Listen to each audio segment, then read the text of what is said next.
आज या ठिकाणी फलटण तालुका स्वाभिमानी शेतकरी संघटनेच्या वतीनं होत असलेल्या पत्रकार परिषदेच्या निमित्तानं आपण सर्वजण पत्रकार बंधू या ठिकाणी उपस्थित राहिला त्याबद्दल स्वाभिमानी शेतकरी संघटनेच्या वतीनं प्रथमतः मी आपले सहर्ष स्वागत करतो। आज खरं तर गंभीर एका प्रश्नावरती या ठिकाणी स्वाभिमानी शेतकरी संघटनेची पत्रकार परिषद होत आहे आणि या पत्रकार परिषदेसाठी स्वाभिमानी शेतकरी संघटनेचे जिल्हाध्यक्ष धनंजय मामुलकर, त्याचबरोबर ॲडव्होकेट शिंदे। आज या ठिकाणी वकील साहेबांना आम्ही तातडीने पत्रकार परिषद घेतली की घेण्याचं कारण एका शेतकऱ्यावर अन्याय झालेला आहे आणि प्रांत आणि तहसीलदार फलटण तालुक्यातले यांचं मनमानी कारभार चाललेला आहे। गोरगरीब माणसांना नाहक ह्यांचा त्रास होतोय, ह्यांची वाचा फोडण्यासाठी आम्ही पत्रकार परिषद घेतली। पुढील विषय सगळे शिंदे साहेब सांगतील।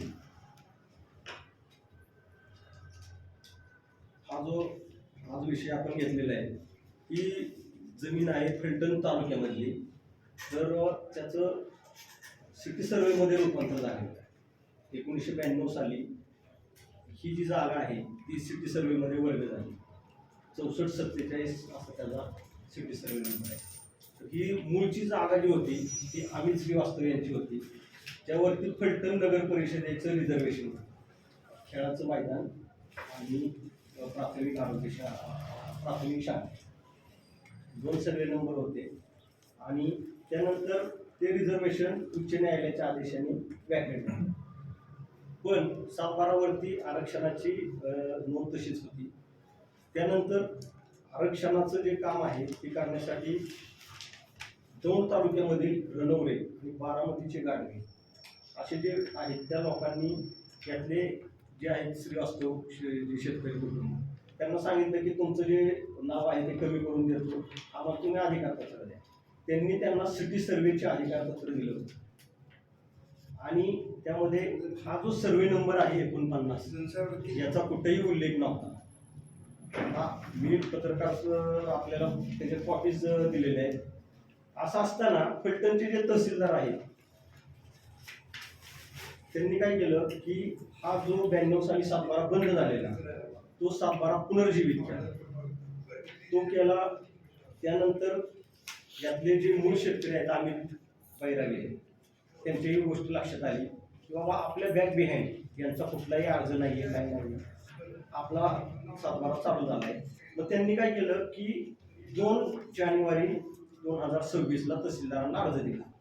त्या अर्जावरची दखल घेऊन तहसीलदारांनी हा अर्ज तो चौकशीला पाठवला मंडल अधिकाऱ्यांकडे, तर तलाठ्यांकडे।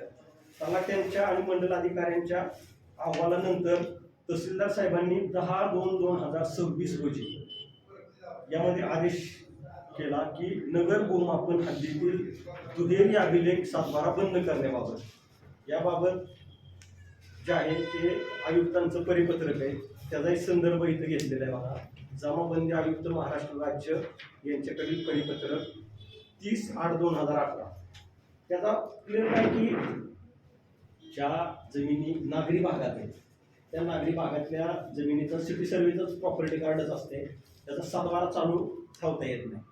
अशा डायरेक्शन आहेत आयुक्तांच्या। त्या ह्याच्यानुसार तहसीलदारांच्या ज्यावेळी लक्षात आलं की आपल्याकडनं चूक झालेली, त्यानंतर तहसीलदारांनी 10/2/2026 रितसर आदेश काढला त्यातले जे शेतकरी इथं बसलेले त्यांच्या अर्जावरनं। आता यामध्ये मीनवाईल काय झालं, त्यातले जे भूखंड माफिया होते त्यांनी बबलू अनंत गाडगे 2/8/2025 त्यातले जे अमित आहेत त्यांचे वडील अवधेशदास हे मयत होते, तर कुलमुखत्यार पत्रावरनं यांच्या वडिलांची वारस नोंद केली। आता मुलगा जिवंत असताना कुलमुखत्यारला अधिकार येत नाही, तरी सुद्धा ही गोष्ट तहसीलदारांनी त्याच्याकडेही कानाडोळा केला, मंडल अधिकाऱ्यांनी कानाडोळा केला। आता ही सगळं प्रकार घडत असताना त्या सगळ्यांना तहसीलदारांची साथ होती। इथले जे कोण महसूल अधिकारी आहेत, सर्कल आहेत, चव्हाण तलाठी आहेत आणि प्रांत साहेब, या सगळ्यांची साथ होती। खरा जो या आपली पत्रकार परिषद घेण्यामागचा उद्देश काय आहे की यानंतर बघा फलटणमध्ये कामकाज कसं चालतं। आपण जर पाहिलं ना तर त्यामध्ये फलटणच्या ज्या प्रांत अधिकारी आहेत त्यांच्याकडं अपील दाखल केलं. अपील दाखल केलं 16/2/2026 रोजी बघा. आणि त्यामध्ये प्रांत साहेबांनी 18/2/2026 रोजी सुनावणी ठेवली. सुनावणी ठेवत असताना ज्यांच्या तक्रारी अर्जावरनं हा भूमी अभिलेख आपला सातबारा बंद झाला त्यांना कुठलीही सिंगल नोटीस नाही, त्यांना कुठलीही नोटीस नाही, काही नाही. आणि त्याच दिवशी म्हणजे 18/2/2026ला फक्त एकच सुनावणी घेतली आणि एकाच सुनावणीमध्ये आदेश दिला आणि तो बंद झालेला सातबारा परत जिवंत केला. आणि त्यानंतर 2च दिवसामध्ये तो सातबारा जो आहे तो परत आहे असा मंडलाधिकाऱ्यांनी चालू केला. आपण जर पाहिलं तर 64/47/78 सिटी सर्वेला आज सुद्धा त्यातले अवधेशदास त्यांचंच नाव आहे सिटी सर्वे. मग तुम्ही दुहेरी नोंद चालू ठेवण्याचं पर्पज काय? शासनाच्या क्लिअर कट डायरेक्शन आहेत, गायडन्स आहेत की बाबा तुम्ही दुहेरी नोंद ठेवू नका. पूर्ण महाराष्ट्रामधल्या दुहेरी नोंदी बंद केलेल्या आहेत. ज्या ठिकाणी शहरी भागात बाबा प्रॉपर्टी कार्ड चालू आहे तिथं सातबारा बंद आहे. फलटण तालुक्यातच असं काय घडतंय की तिथं दोन्ही नोंदी चालू होत आहेत आणि जी भूखंड माफी आहे त्यांना मदत केली जाते. आता आपण जर पाहिलं की प्रॉपर्टी फलटणच्या पोलीस स्टेशनच्या मागच्या बाजूला त्याची भरमसाठ किंमत आहे. त्यातले जे आहेत श्रीवास्तव यांना जी कमिटमेंट दिलेली त्या लोकांनी ती सगळी चेक बाउंस झालेली, याचा वेगळा दावा चालू आहे. आणि ही सगळी परिस्थिती आम्ही ज्यावेळी प्रांत साहेबांना सांगितली, प्रांत साहेब म्हणले तुम्ही डायरेक्ट अपील करा, मी त्याच्यावरती काय बोलू शकत नाही. अहो मॅडम म्हणलं तुम्ही नोटीस तरी द्यायची आम्हाला. तुम्ही ज्या शेतकऱ्याचं तुम्ही एवढा त्याच्यावरती अन्याय करताय तुम्ही कमीत कमी एक सिंगल नोटीस त्यांना द्यायची. मॅडम म्हणलं तुम्हाला काय असेल तर तुम्ही ते अपील करा. तर त्यावरती आम्ही अप्पर जिल्हाधिकारी सातारा यांच्याकडे अपील केलं. ही सगळी बाजू ऐकून घेतली आणि त्यांनी आज प्रांत आणि तहसीलदार यांनी जे काय बोगस सातबारे चालू केले आणि भूखंड माफियांची जमीन बाळगवण्यासाठी जे प्रयत्न चालू आहे त्याला आज स्थगिती दिली. आणि याबाबत ज्यावेळी आम्ही परत तहसीलदारांना भेटलो त्यावेळी तहसीलदार म्हणतात की मी यामध्ये जे कोण दोषी आहेत मंडलाधिकारी किंवा तलाठी यांना आम्ही निलंबित करू. तर आमचं म्हणणं आहे की बाबा मंडलाधिकारी तलाट्यांना निलंबित करून हा विषय संपणार नाही. तर ज्या शेतकऱ्यावरती अन्याय झालेला आहे आणि जे दुहेरी नोंद फलटण तालुक्यात कारण नसताना चालू ठेवलेले आहे त्यामुळे काय होतंय कोणतंही जे महसुली रेकॉर्ड आहे त्यामध्ये अफरातफर करून बोगस व्यवहार होत आहेत. तर हे जे प्रांत साहेब यांचं जे काही कामकाजाची पद्धत आहे ना त्यावरतीच आमचा आक्षेप आहे. आणि त्यामध्ये काय नक्की आहे गोडबंगा तर याबाबत आम्ही महसूल मंत्री यांच्याकडेही याबाबत तक्रार दाखल केलेली आहे. तर आमचं या निमित्ताने हेच म्हणणं आहे की बाबा प्रांत मॅडम जे आहेत त्या कुणाचंच ऐकत नाही. म्हणजे त्यांना असं वाटतं की मी प्रांत म्हणून या ठिकाणी बसले ना मी काही करू शकते अशा त्या आविर्भावामध्ये आज आहे. ही पत्रकार परिषद घेण्याचं आमचं कारणच हे की ठीक आहे तुम्हाला शासनाने काही अधिकार दिलेले क्वाझा ज्युडिशियल पॉवर आहे त्यांना, पण त्या क्वाझा ज्युडिशियल पॉवरचा ते अति वापर करतायत आणि अति वापर करून तो चांगल्या कामासाठी वापर करत नाही. गोरगरीब शेतकऱ्यांचा अन्याय कसा करता येईल. आणि तिथं जर आपण पाहिलं तर सगळे एजंटांची लॉबी असते बाहेर. कुठलेही काम आर्थिक देवाणघेवाणीशिवाय होत नाही. आणि याला जर का लवकर आवर नाही घातला तर फलटणची आत्ताची जी अवस्था आहे ती अजून दयनीय होण्याची शक्यता आहे. त्यामुळं आमचं म्हणणं आहे की बाबा यातले जे अधिकारी आहेत ना त्यांनी due process of law he follow केली पाहिजे. आपण जर पाहिलं प्रांत मॅडम कुठलीही due process of law follow करत नाही. मी आपल्याला त्याच्या कॉपीज प्रोव्हाइड करतो. कुठल्या एखाद्या जर दुसरा गरीब शेतकरी असतात त्यांनी जर म्हणलं असतं ना की मॅडम माझा खरंच अन्याय झाला आहे त्यामध्ये तुम्ही 2 दिवसात निकाल द्या, कधीच मॅडमने 2 दिवसामध्ये निकाल दिला नसता. पण या मॅटरमध्ये प्रांत मॅडमनी 16/2/2026ला अपील दाखल सिंगल सुनावणी. आपण जर रोजनामा पाहिला ना महाराष्ट्रात अशी कधीच मी 20 वर्ष वकिली करतोय 20 वर्षामध्ये मी कोणत्याही अधिकाऱ्यांची अशी घटना बघितली नाही. रोजनाम्याची कॉपी साहेब 18/2/2026ला एकाच सुनावणीमध्ये निकाल. बरं, ज्या दिवशी सुनावणी घेतली ना त्याच दिवशी निकाल दिला. फलटणमध्ये किती गतिमान आहे प्रशासन बघा. त्यामुळं ही जी अंधाधुंद कामकाज चाललंय ना प्रांतांचं, त्याला आवर घालण्याची आज गरज पडलेली आहे. आणि त्याचमुळं आजची ही पत्रकार परिषद आपण घेत आहे. आणि ही जर का आपण योग्य वेळी, आपण लोकशाहीचा चौथा आधारस्तंभ आहे आणि प्रांतांना किंवा चुकीचे काम करणाऱ्या अधिकाऱ्यांना फक्त आणि फक्त पत्रकार आणि तुमच्या आपल्या माध्यमातूनच हा आवाज आपण सरकारपर्यंत पोचवू शकतो. याबाबत आम्ही बावनकुळे साहेबांची वेळ घेतलेली आहे, त्यांच्याही कानावरती हा विषय घालणार. पण अतिशय गंभीर प्रकार आहे हा. एकाच दिवसात निकाल साहेब. त्यामुळं जे काही अमित बायरगे यांच्यावरती जो अन्याय झालेला आहे त्याला आम्ही नक्कीच न्याय देऊ. वकील साहेब ही तत्परता जी दाखवली प्रांत मॅडमने एका निकाल दिला एका तारखेला, बाकीच्या केसमध्ये का तत्परता दाखवत नाही? आता नाही दाखवत. आता जर आपण जर पाहिलं EQJ कोर्ट म्हणून वेबसाईट आहे, त्या वेबसाईटवरती केसेसची लिस्ट येते. आपण जर पाहिलं 2024 मधले निकाल पेंडिंग आहेत. 2024 सालातले अजून निकाल पेंडिंग आहेत. पण तुम्ही 24 मधल्या निकालांकडे अजून बघत नाही. सिक्वेन्सनी तुम्ही कुठलंही काम करत नाही. आम्ही सगळे भेटायला गेलो यांना, माझ्याशी तुम्ही बोलूच नका. म्हटलं मॅडम त्यात आमचा अर्ज आहे.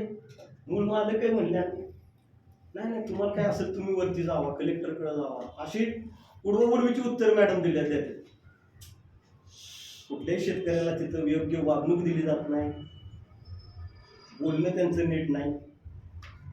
आणि एक त्यांना जे काय महसुली अधिकार दिलेले क्वाझी ज्युडिशियल पॉवर जे आहेत ना, त्या पॉवरच्या अतिरेक वापर करतायत. त्या आम्हाला म्हणतायत. मी का म्हणलं मॅडम एका दिवसात तुम्ही निकाल दिला, नोटीस नाही काय नाही.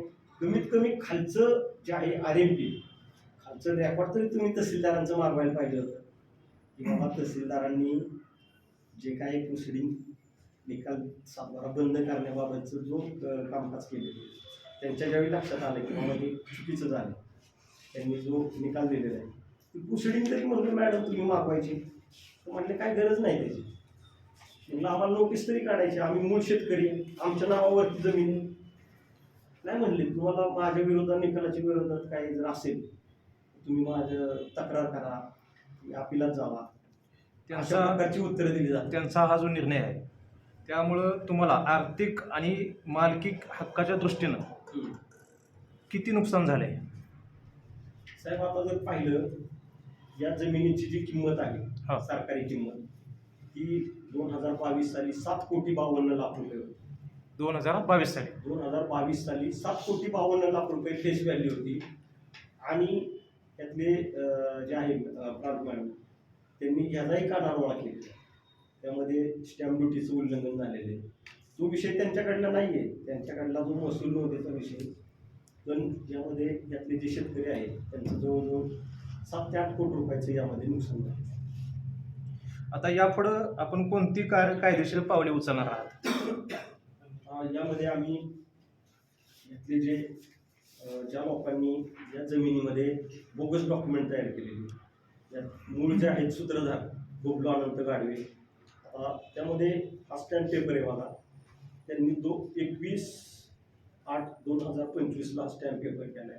त्यामध्ये ते काय म्हणतात, गोबलो अनंत गाडवे वारस नोंद कुणाची करतात, आम्ही तावदेशदास बैरागी आणि माधवी मनोश्री वास्तव. आता यातली माधवी मनोश्री वास्तव यांनी त्यांना कुलमुखत्यार पण दिलेलं नाही. कुठल्या वारस नोंद करताना त्याने पॉवर पेट्रोल किंवा कुलमुखत्यार पत्र काय घेतलेलं आहे? घेतलेलं आहे, पण त्यात कुलमुखत्यार पत्रामध्ये वारस नोंद करण्याचे अधिकारच दिलेले नाही आणि मेन्शनच नाही. आणि दुसरं कुलमुखत्यारची कॉपी देतो, त्यामध्ये हा जो सर्वे नंबर आहे ना 49, हा कुलमुखत्यार पत्रामध्ये सर्वे नंबर 49 नमूदच नाही. असं सगळं आम्ही हे सगळं प्रांतांना सांगतोय, मॅडम आम्ही सगळं चुकीची प्रोसेस झाली. तिघं आम्ही गेलेलो, मला काय तुम्ही सांगू नका. डायरेक्ट म्हणतात मला काय सांगू नका तुम्ही. म्हणलं नोटीस तरी काढायची आम्हाला एक सिंगल नोटीस, काय सांगू नका म्हणलंय.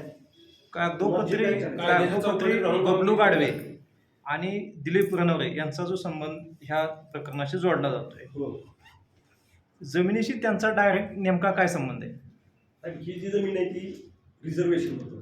बा रिझर्वेशनच्या ज्या नोंदी आहेत त्या कमी करण्याबाबतचं मुक्तापत्र दिलेलं आहे. वकील साहेब हे 7/12 तारीख बंद केला होता, परत चालू केला. हो, ते चालू करता येतो असं. नाही चालू करत. माणूस मी याला तर जिवंत करता नाही.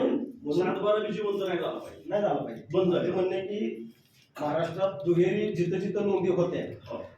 म्हणजे जिथं महसुली 7/12 पण चालू आहे आणि सिटी सर्व्हेचं पण रेकॉर्ड चालू आहे, तर अशा प्रकरणामध्ये पुण्यामध्ये बरेचसे गैरव्यवहार झाले, अपहार झाले. म्हणून जमाबंदी आयुक्त आहेत ना, त्यांनी 30/8/2018 रोजी परिपत्रक काढलं आणि ज्या ठिकाणी बाबा महसुली सिटी सर्व्हे तयार आहे ना झालेले, त्या ठिकाणी तुम्ही 7/12चे नोंदी बंद करा म्हणून परिपत्रकच आहे. आणि मला काय म्हणायचं आता, आता तुम्ही जसं पत्रकारांना सगळ्यांना आव्हान करता, आम्ही 100% हे करणार. बरोबर. पण वकील बार, तुम्ही वकील म्हणून एक वकील बार असोसिएशनचे सगळे मेंबर आहेत, ह्यांच्या वतीने एक काय होईल काही ते झाला पाहिजे. जर हे असं चुकीचं घडत असेल तर ह्याचा सर्वांगाने म्हणजे एक मतानं हे झाला पाहिजे असं वाटतंय का तुम्हाला? म्हणजे झालं पाहिजे. आणि विषय काय आहे? त्यासाठी प्रयत्न करायला पाहिजे तुम्ही. नाही, जमलं पाहिजे ना. आम्ही हा जो विषय आहे ना, हा फार कॉन्सन्ट्रेट आणि इथले जे राज्यकर्ते आहेत त्यांना सुद्धा सगळ्यांना सगळ्यात याची दखल बी घेणं बंधनकारक आहे. घेण्यासारखं घोटाळा असं वाटतंय का? तालुक्यातला हा मोठा घोटाळा तालुक्यामधला आतापर्यंत सगळ्यात मोठा घोटाळा आहे. घोटाळा म्हणजे तुम्ही जे म्हणताय ना की ते ऐकतच नाही, त्याच्यापेक्षा मोठं काय घोटाळे खूप मोठे होऊ शकतात. ऐकत नाही म्हणजे त्यांना कोणाचं राजकीय असं राजकीय भाऊ ताकद मिळते त्यांना. राजकीय बाबत मामूलकर साहेब बोलतील. अमोल साहेब काय नक्की म्हणजे कोणाच्या अधिपत्याकडे नक्की काम करतात हे तर राज म्हणजे मॅडमचं तुम्ही आल्यापासून जर काम बघितलं असेल ना, तर त्यांनी पूर्ण सत्ताधाऱ्यांचा प्रचार केल्यासारखं केलेलं आहे आणि प्रत्येक ठिकाणी शासन आपल्या दारे ह्याच्या नावाखाली त्यांनी सत्ताधाऱ्यांचा प्रचार केलेला आहे. आमचा संघटनेचा आरोपच आहे त्यांच्यावर. आणि गोरगरीब शेतकऱ्याला इतका त्रास दिलेला आहे, त्याला त्या मॅडमला म्हातारा माणूस कळत नाही, म्हाताऱ्या माणसाशी सुद्धा ते आरेतूर बोलतात. ही अतिशय गंभीर बाब आहे. जे पण त्यांना जे अधिकार आहे ते कायद्याचं चौकटातून काम करत नाही. अजिबात करत नाहीत. ते माग निलंबित झालेले आहेत. त्याचं आम्ही प्रकरण सगळं मागवलंय. ते प्रकरण आपल्याकडे येईल. माढा तालुक्यात असताना परत माढ्याच्या आधी 2 वेळा ते निलंबित झालेले आहेत मॅडम. तरी यांना कुठल्या तरी राजकीय वरद हस्ताला हाताला धरून परत त्यांचं ते चालूच आहे सगळं. आमचं स्वाभिमानीचं असं म्हणणं आहे की या मॅडम या प्रकरणात निलंबित केल्या पाहिजे, बडतर्फ. कुठं बदली वगैरे नको, कारण हे जाऊन परत तिथं हा असाच त्रास पुढील शेतकऱ्याला नवीन ठिकाणी जाऊन ते देणार, पुन्हा प्रकरण तयार होणार. त्याच्यापेक्षा असा नाहक त्रास कुठल्या शेतकऱ्याला, शेतजमीनधारकाला होऊ नये म्हणून अशांना आत्ताच वेटीस धरून त्यांना नोकरीवरनं कमी करणे हा सगळ्यात मोठा पर्याय असेल. आणि झालेल्या नुकसानी जबाबदार स्वतः प्रधान मॅडम आहे. फलटणच्या इतिहासात सगळ्यात मोठा भूखंड घोटाळा हाच असेल. फलटणच्या इतिहासातला सगळ्यात मोठा भूखंड घोटाळा आहे हा. आणि ही जी बाब आहे ती आमचं दुर्दैव काय आहे की बाबा ही बाब महसूल अधिकाऱ्यांच्या आणि सगळ्यांच्या लक्षात आणून सुद्धा ती त्याच्याकडे कानाडोळा काढतात. अनेक शेतकरी असतील की भूखंड घोटाळ्यात अडकलेले, त्यांना काय आव्हान करतात? बरेच शेतकरी काही लेखी तक्रारी आहेत का तुमच्याकडं? नाही, स्वाभिमानी शेतकरी संघटनेतर्फे आव्हानच तुम्ही करा आज की ज्यांना सर्वसामान्य शेतकऱ्यांना ज्या प्रांत मॅडमने तहसीलदार किंवा सर्कल किंवा तलाठी त्रास देत असतील तर डायरेक्ट आमच्याशी संपर्क साधा. आम्ही स्वाभिमानी जागता यांना दाखवू कसं असतो ते. ह्या व्यतिरिक्त अजून एक प्रश्न आहे, तुम्ही शासनाकडे किंवा मुख्यमंत्र्याकडे याविषयी नेमकी काय मागणी करताय? आता यामध्ये ज्या दुहेरी नोंदी पहिला प्रश्न. बेकायदेशीररित्या चालू केलेले आहेत हां. आणि त्याबाबत आम्ही ते दुहेरी नोंदी बंद करा.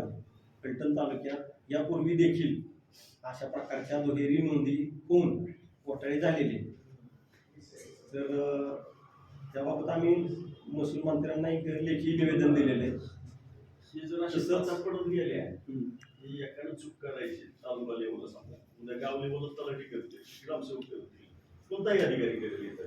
आणि त्यानं परत चूक करून सांगायचं तुम्ही वरती जावा, म्हणजे माझ्याकडून काय होणार, तुम्ही वरती हे करा. म्हणून आम्ही मागाशी म्हणजे तहसीलदारांना- असं जर चुका करून डायरेक्टच ते जर वरचा रस्ता दाखवत असतील तर मग लोकांनी नुसतं वाईटपणच ह्याच्यामध्ये वेळ घालवायचा, पैसा घालवायचा, मानसिक त्रास सहन करायचा, ह्या गोष्टी होतात ना ह्याच्यामध्ये. मग ह्या लोकांच्यावरती कडक कारवाई. म्हणून तर आम्ही मागणी करतोय की बाबा प्रांत मॅडम ज्या पद्धतीने फलटण तालुक्यामध्ये त्यांचं कामकाज आहे, ज्या पद्धतीने त्या अधिकाराचा गैरवापर करतायत, त्यांना क्वाझा ज्युडिशियल पॉवर जे आहे ते लिमिटेड आहे, पण त्यांच्या अधिकाराचा जास्त वापर करतात. म्हणजे त्यांना असं कुठंच काय महाराष्ट्र जमीन महसूल अधिनियम 1950 1949 मध्ये काय तरतूद आहे की जो कोण संबंधित शेतकरी आहे त्याला त्याची बाजू मांडण्याचा रितसर हक्क आहे, रितसर त्याला संधी दिली पाहिजे. आणि अशी कुठली संधी न देता बघा, आता तहसीलदार साहेबांनी आमचा 2/1/2026 जो अर्ज आहे त्या अर्जावरती पण एका दिवसात आदेश नाही केला. मी एक कॉपी तुम्हाला दिलेली आहे की त्यामध्ये तहसीलदारांनी 2/1/2026 अर्ज खाली चौकशीला पाठवला. मंडलाधिकारी तलाठी त्यांचे अहवाल घेतले आणि त्या अहवालानंतर आदेश केला. तहसीलदारांच्या लक्षात आलं की बोगस झालेलं आहे सगळं रेकॉर्ड. त्यांनी 10/2/2026 अमित श्रीवास्तव, अमित बैरागी यांच्या अर्जावरून सातबारा बंद करा, त्याचा इफेक्ट झाला, फेरफार पडला, सातबारा बंद पण झाला. असं काय झालं की प्रांत मॅडमला किती दिवसामध्ये 10/2चा आदेश आहे, 16/2ला अपील दाखल आहे बघा, आणि 18/2ला वन डे निकाल देणार. एका दिवसात निकाल दिलाय. म्हणजे महाराष्ट्रातली आणि माझ्या 21 वर्षाच्या वकिलीतली ही पहिली घटना आहे की ज्या दिवशी अपील दाखल आहे त्याच्या तिसऱ्या दिवशी लगेच निकाले, कुणालाही नोटीस नाही, काय नाही, हम करे सो कायदा, अशी ही भूमिका आहे प्रांत मॅडमची. कायद्याच्या भाषेत नेमका हा कुठल्या प्रकारचा गुन्हा ठरू शकतो? त्यामध्ये शिस्तभंग जो कायदा आहे कर्मचाऱ्यांचा, त्या कलमाखाली प्रांत मॅडम जे आहेत यांच्यावरती कठोर कारवाई झाली पाहिजे. आणि यापूर्वी त्यांच्यावरती कारवाई पण झालेली आहे, त्या बडतर्फही झालेल्या आहे. त्यानंतर त्यांना परत कसं काय घेतलं आणि घेऊन त्यांना फलटणमध्ये आणलेले. आणि आता फलटणमध्ये आपण हा काय फक्त अमित श्रीवास्तव यांचाच विषय नाही, तिथं सुनावणीला जी लोक येतात ना शेतकरी, तर त्या सगळ्यांच्या तुम्ही व्यथा आहे का, काय काय व्यथा आहेत शेतकऱ्यांच्या, की या एवढ्या मनमानी करतात की म्हणजे याबाबत आम्ही कमिशनर साहेबांनाही भेटलोय, कलेक्टर साहेबांना भेटलोय.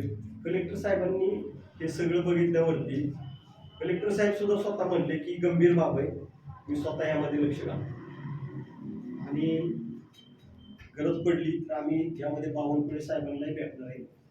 आणि आता अधिवेशन चालू आहे, अधिवेशनामध्ये सुद्धा आम्ही हा लेजिस्लेटिव्ह क्वेश्चन तारांकित प्रश्न म्हणून अधिवेशनात तुम्ही हा लक्षवेधी विषय मांडला पाहिजे. लक्षवेधी विषय जर घेण्याचा काय तर मार्गी लागेल, नुसते विषय मांडून उपयोग होणार नाही, तुम्हाला लक्षवेधीच घेतलं पाहिजे, ठरवावं लागेल. त्यामुळं कुठंतरी शेतकऱ्यांना न्याय मिळावा ही आमची प्रामाणिक भूमिका आहे. विषय कसा झालाय माहितीये का, सातबाऱ्यात चुका ह्यांनीच करायच्या, म्हणजे चुका ह्यांच्याच, आणि त्या चुका दुरुस्त करून इतकं सर्वसामान्याला त्रास होतोय आणि त्यात आर्थिक लूट होती. म्हणजे जाणून बुजून ही चुका करतात. आणि ह्यांचं महसूलमध्ये इतकं मोठं रॅकेट आहे की ह्यांनी एजंट नेमलेले आहेत. ते एजंट असं माणूस कोण येते ते टपूनच बसलेले असतात. एक नेटवर्क आहे, एक प्रशासकीय नेटवर्क नेटवर्क आहे. हा. आर्थिक शोषण केंद्र या ठिकाणी आपल्याला दिसतंय.